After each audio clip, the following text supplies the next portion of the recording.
अब 1500 इन्हों क्या बोल रहे शिंदे अमित शाह, लाडली बहन 1500 रुपए दे के 2000 तुम्हारे से निकाले रे। समझे आप, इसको बोलते गुजरात मॉडल। चाय, मोदी जी चाय। नमक 12 रुपये था, 25 रुपये हो गया। क्या नमक हलाली कर रहे। बैगन 15 रुपये था, 40 रुपये हो गया। प्याज 15 रुपये, 40 रुपये में आज। अब हमारी मां और बहनों का फेवरेट आइटम एलपीजी सिलेंडर। वो एलपीजी सिलेंडर जो है, मोदी जी इतना गैस छोड़े 10 साल में, माने लाइटर वेन में दिल पे नहीं लेना, 450 रुपये से 900 से 1000 रुपये में हो गया। मगर सबसे ज्यादा महंगाई इन्फ्लेशन पूरे भारत में महाराष्ट्र में। मेरे अजीज दोस्तों और बुजुर्गों, मेरी आप तमाम से ये गुजारिश है कि ये जो विधानसभा के चुनाव हो रहे हैं, बहुत सी बातें हम सुन रहे हैं, बीजेपी की तरफ से बातें आ रही हैं। वजीर आजम कह रहे हैं कि एक हैं तो सेफ हैं। योगी कह रहे हैं कि कटेंगे तो बटेंगे। फडणवीस कह रहे हैं, क्या क्या कह रहे हैं आप जानते हैं। मगर बुनियादी बात इस विधानसभा में यह है कि सबसे बड़ा मसला कीमतों का है। जो आज बुनियादी जरूरत की चीजें जिनकी कीमतें आसमान को छू रही है, उसका जिक्र नहीं किया जा रहा है। खवातीन महाराष्ट्र के महिलाओं की सेफ्टी के बारे में कोई बात नहीं कर रहा है। मराठा रिजर्वेशन के बारे में कोई बात नहीं हो रही है। कोई ये जिक्र नहीं कर रहा है कि मुस्लिम अक़लियत पर कितने हमले हुए, जिसमें हालिया हमला वो था जो 70 साल के बूढ़े को ट्रेन के डब्बे में उसको मारा और पीटा गया। मेरे अजीज दोस्तों और बुजुर्गों, हम वजीर आजम को, फडणवीस को और शिंदे को बताना चाह रहे हैं कि ये जो ऐलान कर रहे हैं कि हम लाडली बहना में 1550 रुपये दे रहे हैं। मैं औरंगाबाद मार्केट का रेट नरेंद्र मोदी को, शिंदे को और फडणवीस को और अमित शाह को बता रहा हूं। अब रेट बोलेंगे तो वो समझेंगे कि हम वहां से पार्टी से एमएलए को रेट दे के ला लिए। रेट ये है वजीर आजम, क्योंकि आप तो चाय बेचकर वजीर आजम बन गए।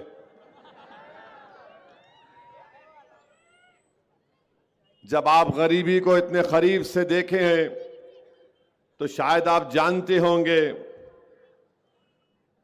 कि चावल आज वजीर आजम जब आप प्रधानमंत्री बने 30 रुपये में बिकता था, आज 72 रुपीस में आ गया।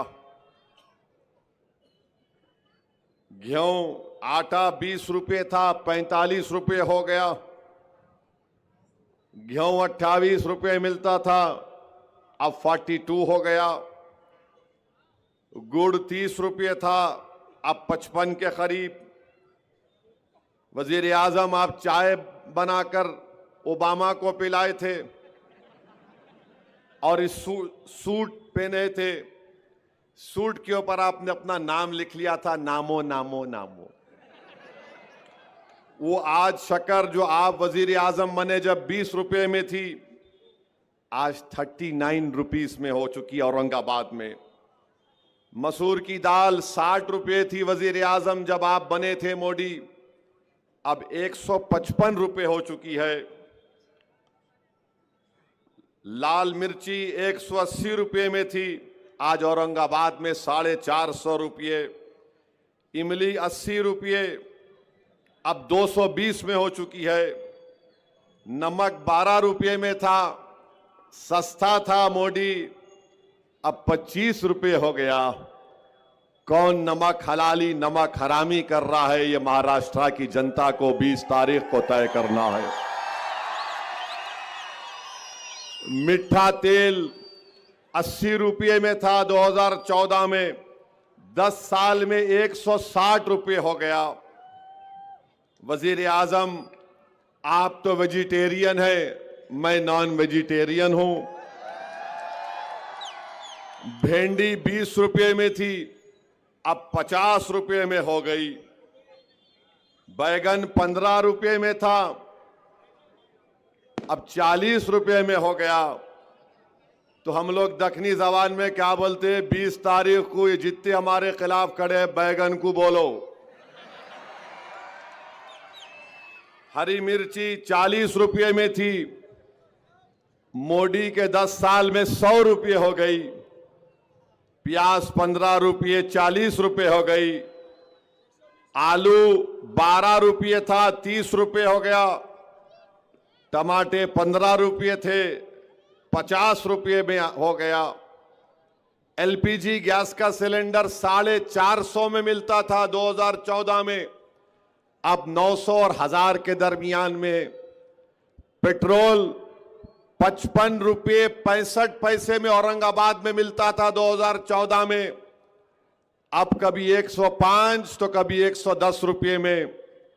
डीजल 45 रुपये 50 पैसे में था 10 साल पहले, अब 90 और 100 रुपये के दरमियान में आ गया। अगर आप इसमें से 6-7 चीजों को निकाल लेंगे, पेट्रोल डीजल को छोड़ के, और सिलेंडर को मिला लेंगे, तो करीब एक गरीब के घर में खाली इन चीजों को खरीदने के लिए 1900 से 2000 रुपये निकल जा रहे हैं। और शिंदे, मोदी, अमित शाह, फडणवीस पुकार कर महाराष्ट्र के गरीबों का मजाक उड़ा रहे हैं। हम 1500 रुपये दे दिए, 1500 रुपये दे दिए। हम पूछना चाह रहे शिंदे से, फडणवीस से, मोदी से, अमित शाह से, चलो मैं भी देता हूं तुमको 1500 रुपये, तुम खाते क्या महीने में देखेंगे। चलो, गरीब की गुर्बत का मजाक उड़ा रही है बीजेपी। लाडली बहना एक 1500 रुपये डाल रहे, 1900 रुपये छीन ले रहे, इसको बोलते गुजरात स्कीम। इस पर कोई बात नहीं कर रहे, ये सावे भी नहीं बात कर रहे। तुम्हारे खिलाफ कौन है नासिर?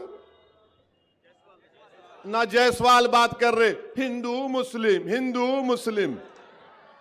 वो बच्चों को सुलाते थे ना, बच्चों ने जुज्जू झक्का मामू झक्का, सो जा प्यारे, जुज्जू झक्का मामू झक्का, सो जा प्यारे।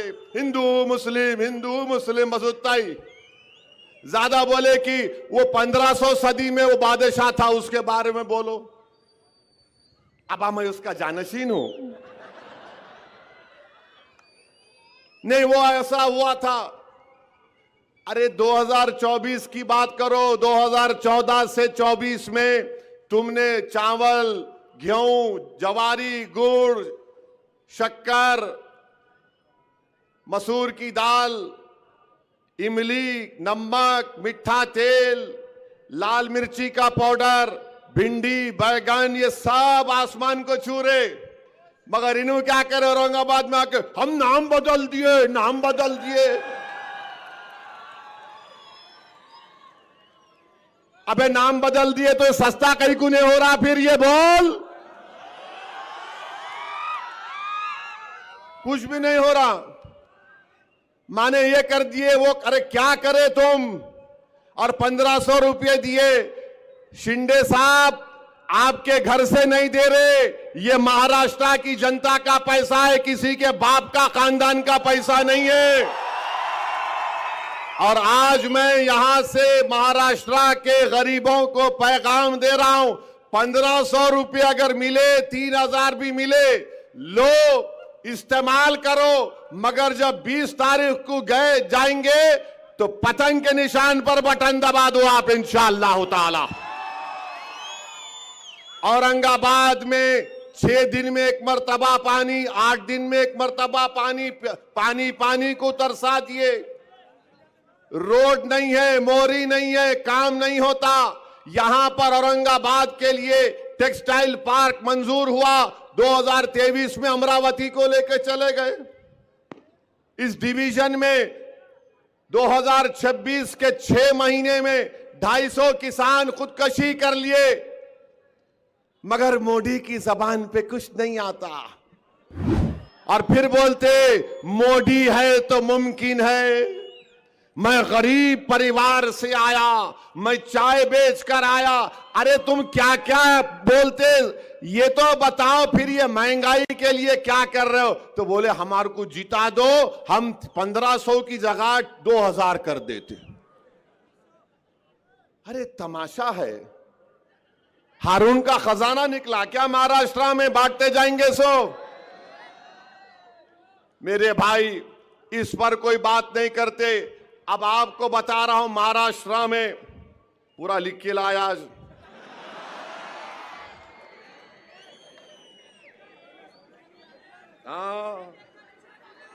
कहाँ है जी? महाराष्ट्र में नहीं, फोन में है, फोन में सब है, सबका भी है, उनका भी है, उन पे भी बोलता हूं। हाँ, पूरे हर डॉक्टर का इलाज हकीम करता है ये। हाँ,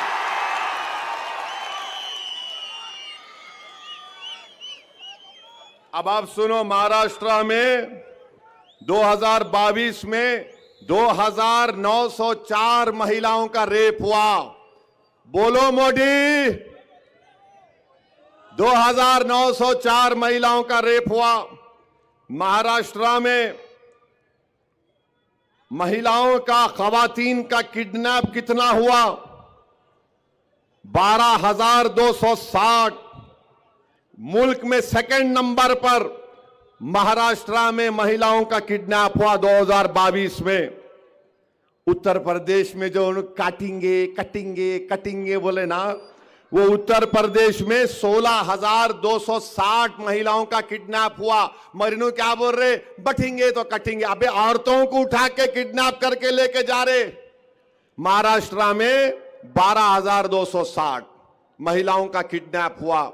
असॉल्ट हमले कितने हुए महाराष्ट्र में? Intent to outrage her modesty 11,512 Maharashtra में।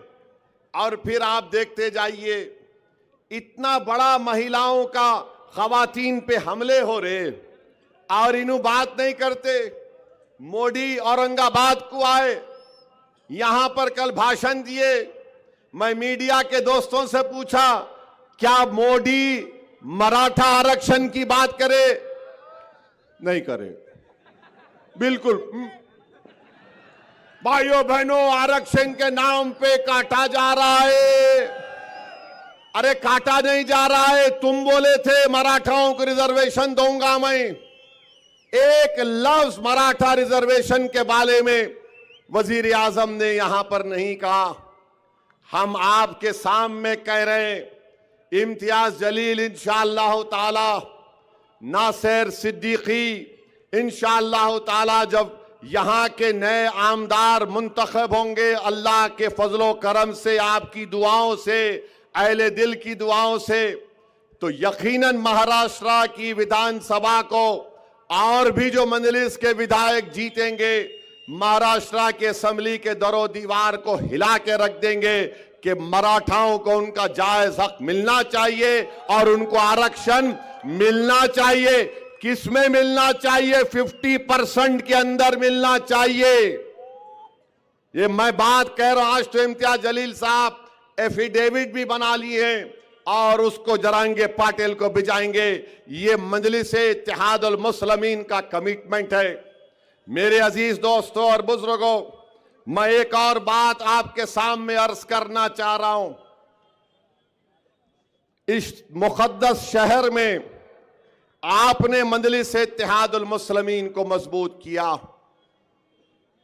आपने इसकी बुनियादों को डाला, आपने एक आलीशान इत्तेहाद और सियासी शऊर, अपनी ताकत की एक इमारत को तामीर करना आपने यहां पर शुरू किया। मेरी आपसे गुजारिश ये है कि आप अपनी इस इमारत को गिरने मत दीजिए, आप अपनी इस इमारत के काम को मुकम्मल करिए। जो ताकतें आज हमारे दरमियान में आकर जो जिस इमारत के लिए आपने अपने आंसुओं को, अपने खून को इस्तेमाल किया, ये हम अपने आने वाली नस्लों के ख्वाबों को पूरा करने के लिए एक तामीर खड़ा कर, एक इमारत खड़ा कर रहे। आज जो ताकतें आकर मजलिस के इस बढ़ते हुए कदमों को रोकना चाहते हैं, मैं आपको उनसे बाखबर कर रहा हूं। पार्लियामेंट का इलेक्शन आया, पूरे महाराष्ट्र में 48 लोकसभा की सीटें एक अल्पसंख्यक समाज का मुसलमान 20 साल के बाद 2019 में जीता।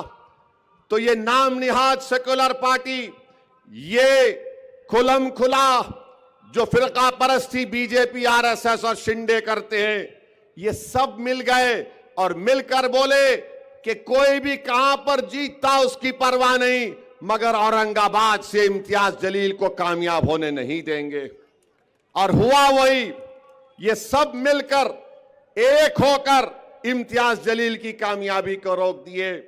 मेरे भाई, मैं फिर से कह रहा हूं, बार बार कह रहा हूं कि इम्तियाज जलील कामयाब नहीं हुए, यकीनन इसमें आपका नुकसान हुआ, महाराष्ट्र के मजलूम अवाम का नुकसान हुआ, इस मुकद्दस और तारीखी शहर के बाशिंदों का नुकसान हुआ, बल्कि भारत के उन गरीब 13.5 करोड़ अल्पसंख्यक समाज का, दलितों का नुकसान हुआ, जो बड़ी उम्मीद की निगाहों से इम्तियाज जलील को देख रहे थे कि पहले मर्तबा का रुकने पार्लियामान है और किस बेबाकी के साथ भारत की सबसे बड़ी पंचायत में खड़े होकर अवाम के मसाइल को उठाता है, वो आज तड़प रहे हैं। आपको अंदाजा नहीं है कि चाहे उत्तर प्रदेश हो, बिहार हो, लोग जब कभी मुझे एयरपोर्ट पर या रेलवे स्टेशन पर या कहीं मिल जाते, मुझसे एक ही बात की शिकायत करते, असद साहब, इम्तियाज साहब कैसे हार गए।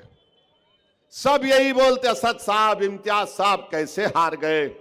मेरे भाई, इम्तियाज जलील की कामयाबी नहीं हुई और उसकी वजह से मैंने अपने एक बाजू को खो दिया, मैं अपने एक बाजू को खो दिया। मैं आपके सामने झोली फैलाकर आपसे इत्तेहाद की भीख मांग रहा हूं, औरंगाबाद के गयूर अवाम, मैं तो अपने एक बाजू से खो दिया, मगर तुम इम्तियाज जलील और नासिर सिद्दीकी को कामयाब करोगे इंशाअल्लाह ताला। ये ना सिर्फ आपके लिए, सेंट्रल और ईस्ट के लिए जरूरी है, उसके तरक्की के लिए, बल्कि महाराष्ट्र की विधानसभा में कोई जाकर लड़े आपके लिए, आपकी आवाज बनकर लड़े। दूसरे भी लड़ रहे हैं जो 5 मिनट 2 जुमले सही नहीं बोल सकते, जो 5 मिनट 2 जुमले सही नहीं बोल सकते, अलिफ को ते को जीम बोलते, समझे आप? अलिफ को ते को जीम बोलते। 2 चश्मी है भी नहीं मालूम उनको, जेर जबर नहीं मालूम, मगर गाली देंगे असदुद्दीन ओवैसी को और इम्तियाज जलील को। आपको महाराष्ट्र की विधानसभा में सोचो, तसव्वुर की दुनिया में लेके जाता हूं, अगर इम्तियाज जलील महाराष्ट्र की विधानसभा में खड़े होगा, सोचो आप, कोई खड़े होकर अगर कोई बदतमीजी करेगा तो कौन उसका दलीलों के साथ जवाब देगा? किस में इतनी काबिलियत है? कौन मुदल्लिल तरीके से हुकूमत को अपने दलाइल से झुका देगा? तो वो इम्तियाज जलील और नासिर सिद्दीकी होंगे इंशाअल्लाह ताला। ये जो लड़ रहे हैं ना, जीतने के लिए नहीं लड़ रहे हैं, हराने के लिए लड़ रहे हैं। अच्छा, ये क्या महाविकास अघाड़ी है? ये क्या महाविकास अघाड़ी है? ईस्ट से कांग्रेस लड़ रही है, समाजवादी पार्टी भी अघाड़ी का हिस्सा है, मगर उनका कैंडिडेट यहां पर है। मालेगांव में उनका कैंडिडेट है, कांग्रेस का भी है। धूलिया में फारूक शाह के खिलाफ समाजवादी भी है और उद्धव ठाकरे का भी कैंडिडेट है। ये क्या प्लानिंग क्या है? वही प्लानिंग जो पार्लियामेंट में किए थे कि पूरे मिलके इसको हरा देंगे, मंजलिस को हरा देंगे। जीतना इनका मकसद नहीं है मेरे भाई, हराना इनका मकसद है।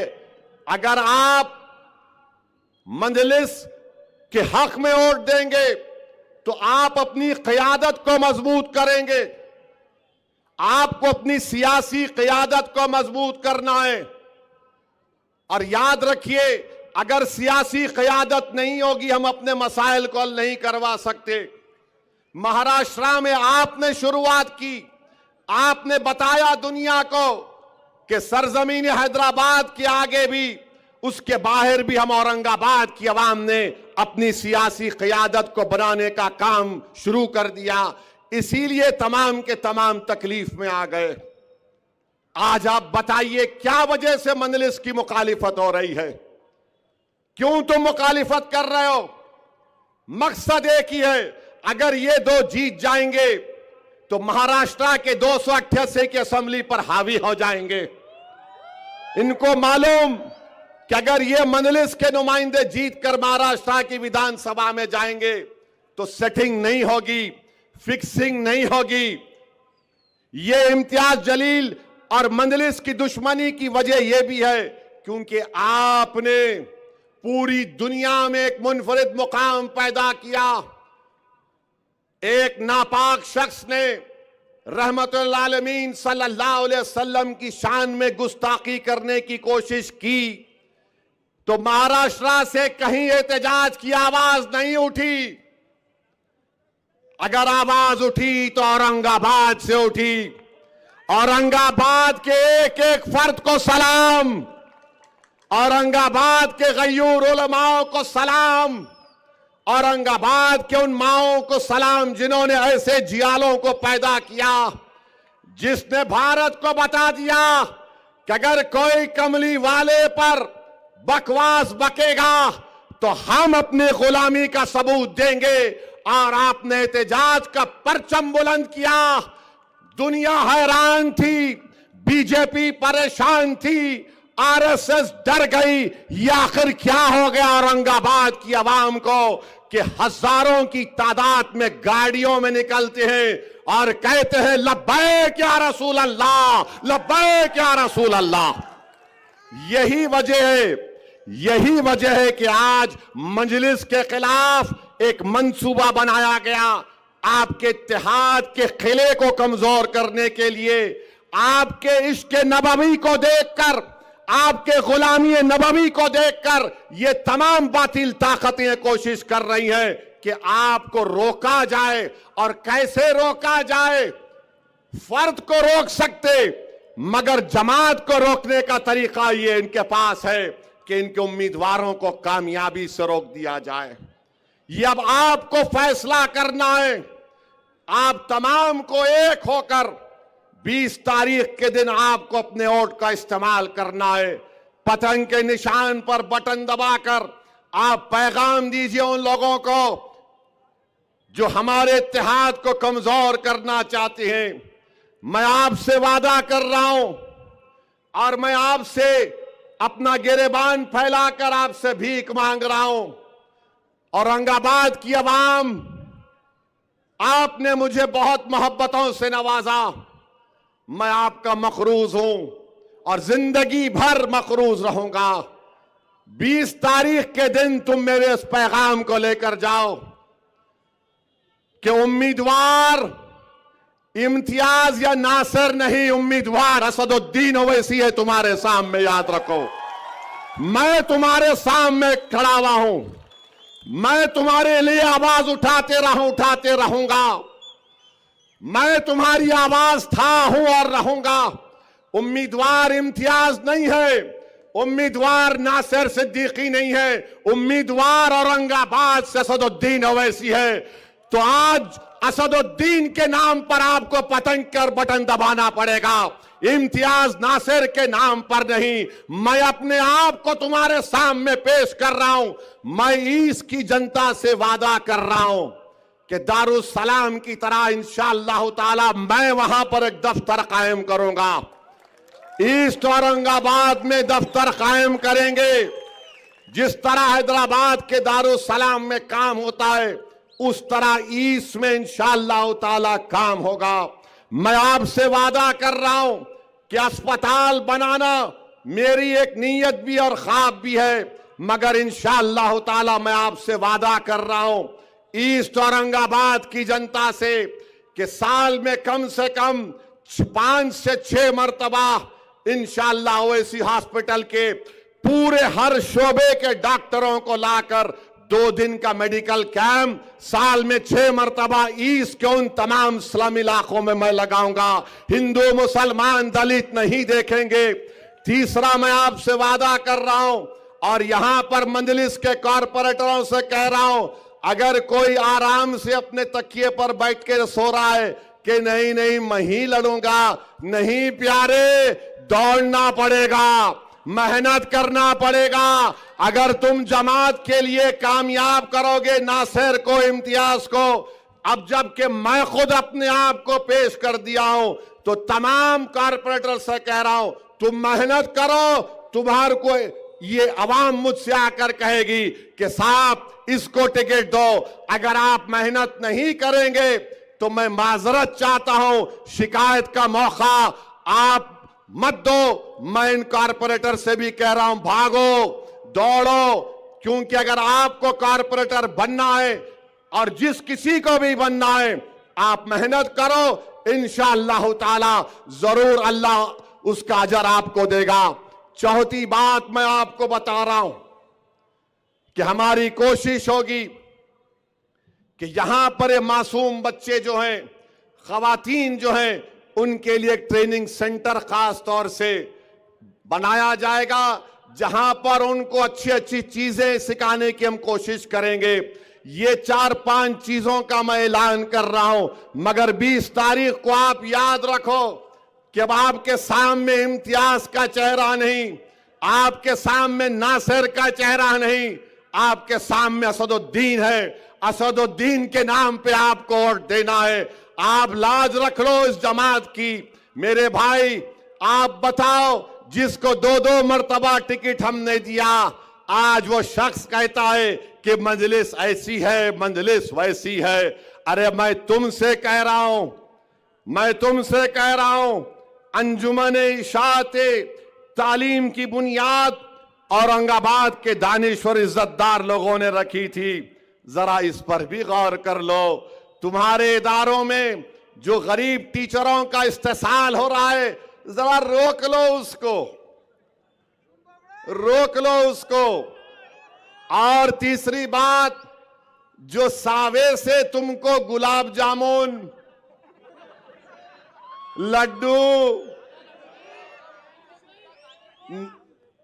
नान खलिया वेजिटेरियन भी आ रहा, तो बाज हमारे नौजवान गपागप ले रहे हैं, लो, मगर 20 तारीख को आसमानों पर पतंगी पिलाना मेरे भाई, पतंगी पिलाना। अरे ये कोई आकर मुझे कह दिया मैं 70 साल का हो गया, मेरे को 1 मरतबा टिकट दे दो। मैं बोला भाई ये कौन सा नया कानून है कि 70 साल का हो गए दे दो? तो कल एक बच्चा बोलेगा मैं 25 साल का हुआ, जवान हुआ, दे दो। सवाल इसका है कि आपको 2 मरतबा दिया गया था। मैं यकीनन सोच रहा था, मगर आपने वर्किंग प्रेसिडेंट होते हुए आपने अपने रियासत के सदर की तौहीन की। आपने क्या क्या बक दिया, अनाब शनाब आपने बक दिया। मैं तहकीक किया पार्लियामेंट के इलेक्शन में किस इदारे के टीचरों को कहा गया था कि इम्तियाज को वोट मत दो? मेरे भाई, अब आप बताइए, कोई भी जमात ऑर्गेनाइजेशन में कोई ऐसा काम हो सकता है क्या? किसी शायर ने अच्छा कहा था, हमको उनसे थी कब उम्मीद वफा, जो नहीं जानते वफा क्या है। मैं यकीनन उलमाए कराम की इज्जत करता था और करता रहूंगा। इख्तलाफ राय है और रहेगा, इसमें कोई दो राय नहीं है। मगर मेरे भाई, ये हमारे उलेमा हैं, ये अंबिया के वारिसीन हैं। हम इख्तलाफ इनसे कर सकते हैं, मगर इनकी तौहीन हम अपनी जबान या अपने लिखत से नहीं करना चाहिए, बिल्कुल नहीं करना चाहिए। इख्तलाफ करो, बोलो कि हमको आपके फैसले को हम नहीं मानते और पतंग के निशान पर बटन दबाएंगे इंशाअल्लाह ताला। इख्तलाफ हो सकता है, मगर किसी की बेइज्जती नहीं कर सकते। ये आज भी हमारे उलेमा हैं, कल भी रहेंगे। ये अंबिया के वारिसीन हैं, इनकी इज्जत करना। इख्तलाफ राय जरूरी है, जमहूरियत है, इसमें कोई वो बात नहीं है। और आप जानते हैं कि मुफ्ती अब्दुल सत्तार साहब बैठे हुए, NIA का वाकया हुआ, और जब NIA आई थी तो हमारे मौलाना इम्तियाज जलील के साहब के घर पे चले गए। इम्तियाज जलील और नासिर सिद्दीकी और हमारे मुतालिका कॉरपोरेटर ने मुफ्ती अब्दुल सत्तार साहब का बड़ा साथ दिया। मेरे अजीज दोस्तों और बुजुर्गों, मैं इतना ही कहना चाह रहा हूं कि अपनी क़यादत को मजबूत करो। कितना टाइम हो? नहीं, 7 मिनट है, 7 मिनट बहुत है। पार्लियामेंट में इम्तियाज साहब को पूछो आप, 4 मिनट में पूरों की हम टाइम कच्ची कर देते यहां से लेके वहां तक। और एक बात याद रखिए, ये अतुल सावे जो है अब एक प्रोग्राम बना रहे, मैं टूरिज्म पे लेके जाता हूं तुम्हारे को। कौन चलता दरगाह को, कौन चलता यहां पे, सुना के 3-4 हजार लोगों का प्रोग्राम बना रहे। मेरे भाई, आप हरगिज उसके इस ऑफर को कबूल मत करिए, हरगिज मत करिए। अगर आप जाएंगे, उसका मकसद एक ही है कि 20 तारीख को आप अपना वोट ना डालें, तो आप एहतियात करिए। टूरिज्म का बहुत वक्त है। इंशाअल्लाह ताला मैं औरंगाबाद आऊंगा, आप और हम मिलकर खुलदाबाद जाएंगे, दौलताबाद जाएंगे, और वो मकबरे को भी देखना है मेरे को। अब नहीं मालूम, वहां गया तो फिर मीडिया बोलेंगी कहां गए, कहां गए, कहां गए, किधर गए, किसके पास गए। मगर ये इनकी साजिश है। तो आपसे गुजारिश है कि डरने और घबराने की जरूरत नहीं है। मेरी आपसे यही फिर से इल्तिजा कर रहा हूं, अपने वोटों का सही इस्तेमाल करिए। ये जो नादान लोग हैं, अरे ये समाजवादी का उनका अध्यक्ष है, वो बोल रहा है कि मुस्लिम अक़लियत को नेता की जरूरत नहीं है। जो मुस्लिम अक़लियत अपने नेता की बात करेगा, उसको पाकिस्तान जाना है। अबे तू जा पाकिस्तान को, जाके मिल उससे। हमको बोल रहा पाकिस्तान चले जाओ। अरे समाजवादी वाले बोलते तू पाकिस्तान चले जा, ये बीजेपी वाले बोलते तू वहां चले जा। अरे बाबा, तुमला क्या बांट लिए? तू पाकिस्तान चले जा। नहीं जाते, क्या करता तू बोल? नहीं जाते, क्या उखाड़ता बोल? अब यहां सरजमीन में पैदा हुए, तुम्हारे आंखों में आंखें डालकर मोदी से मुकाबला कर रहे हैं जमहूरी तरीके से। तुम क्या कर सकते? गोली चला सकते, ना चलाओ गोली। मैं मरने तैयार हूं, मुझ पर कई हमले हो चुके हैं, मगर याद रखो औरंगाबाद की आवाम, मैं तुमको जज्बात में लाने के लिए नहीं कह रहा हूं। मेरी नीयत यही है कि जब मैं इस दुनिया से चले जाऊं, मेरा जिस्म तुम्हारी सरजमीन में अंदर चला जाए। बस मेरी एक ही ख्वाहिश है। मुझे औरंगाबाद से इतनी मोहब्बत है, अल्लाह जानता है मुझे औरंगाबाद से कितनी मोहब्बत है। अल्लाह ही जानता है कि मैं जो कुछ अल्फाज बोल रहा हूं, वो पूरी जिम्मेदारी के साथ बोल रहा हूं। बल्कि मैंने अपने अफराद खानदान के सामने भी यह बात रखा तो मेरे अफराद खानदान के लोग बहुत नाराज हुए। क्या बक रहे हो, दीवानी बात मत करो।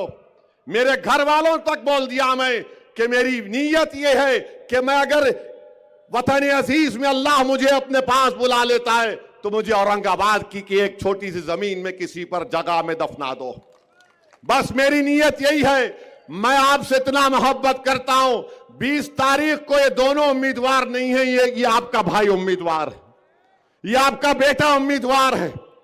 आप मेरी लाज रख लो, और मेरी लाज इसलिए रख लो, मेरी नफ्स के लिए नहीं, अपने इत्तेहाद के लिए, अपनी शनाख्त के लिए, अपने मासूम बच्चों के मुस्तकबिल के लिए। याद रखो, याद रखो, मैं जिंदा रहूं या ना रहूं, मगर मेरे अल्फाज को नोट करके रख लो।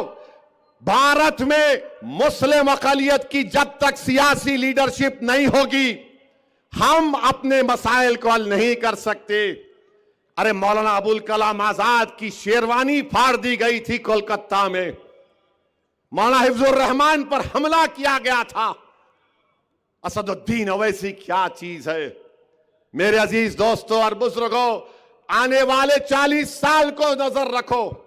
मेरी कोशिश यही है कि मैं, इम्तियाज नासिर, हमारे तमाम मजलिस के अरकान जब इस दुनिया से चले जाएंगे, हम यही चाहते हैं कि इस सरजमीन में 40 साल तक, 50 साल तक ऐसे लोग तैयार हो जाएं जो आपकी खिदमत कर सकें, जो असदुद्दीन इम्तियाज जलील से ज्यादा काबिल हो, जो नासिर सिद्दीकी से ज्यादा आवाम में जज्बा रखें खिदमत का।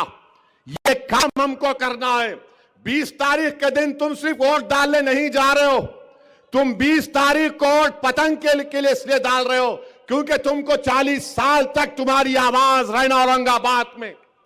और अगर अल्लाह से मेरी यही दुआ आती है कि अल्लाह सुबह क़यामत तक मजलिस इत्तेहादुल मुस्लिमीन को ताकत दे, मजलिस इत्तेहादुल मुस्लिमीन, और हमारे जो ख्वाबें हैं अल्लाह उन ख्वाबों को पूरा कर दे। मेरे भाई, अल्लाह ने मुझे बहुत कुछ दिया, मगर मैं दौड़ा दौड़ा फिरता हूं। वक्फ का बिल हमारे सामने है। ये वक्फ का बिल अगर कानून बनेगा, मस्जिदें, दरगाहें, खानकाएं, कब्रस्तान गैर महफूज हो जाएंगी। तो वक्फ को बचाने के लिए 20 तारीख के दिन आपको पतंग के निशान पर बटन दबाना है। मेरा हाथ उठाकर जवाब दीजिए, क्या आप हिम्मत के मुजाहरे करेंगे? क्या आप उम्मीद के मुजाहरे करेंगे? क्या आप डरेंगे? क्या आप अपने हिम्मत और हौसले को बुलंद रखेंगे? क्या आप औरंगाबाद में असदुद्दीन ओवैसी को वोट देंगे? क्या आप असदुद्दीन ओवैसी को वोट देंगे? क्या आप अपनी जमात की क़यादत को मजबूत करेंगे? क्या आप उलमाओं की इज्जत करेंगे? याद रखो नौजवानों, बुजुर्गों, मेरी इज्जतदार माँ और बहनों, ये लड़ाई 50 साल के लिए है, ये सिर्फ एक चुनाव की नहीं है। तो 20 तारीख के दिन आसमानों में क्या नजर आएगा? गलियों से क्या आवाज आएगी? घर से क्या आवाज आएगी? दिल क्या पुकारेगा? दिमाग और जिस्म क्या कहेगा? और हम क्या करेंगे? पतंग पतंग पतंग पतंग। आप तमाम से ही गुजारिश है, एक एक वोट को इस्तेमाल करिए, बीजेपी को जवाब दीजिए। ये लोग इस मुल्क और देश को बर्बाद करना चाहते हैं। इत्तेहाद से अपने शहर को बचाइए, हिंदू मुस्लिम इत्तेहाद को मजबूत करिए, दलितों के इंसाफ के लिए लड़ना है। शुक्रिया, खुदा हाफिज, सलाम अलैकुम। मजलिस इत्तेहादुल मुस्लिमीन, पतंग को औरंगाबाद जिंदाबाद। डर रहे, जोर से बोलो, औरंगाबाद, औरंगाबाद।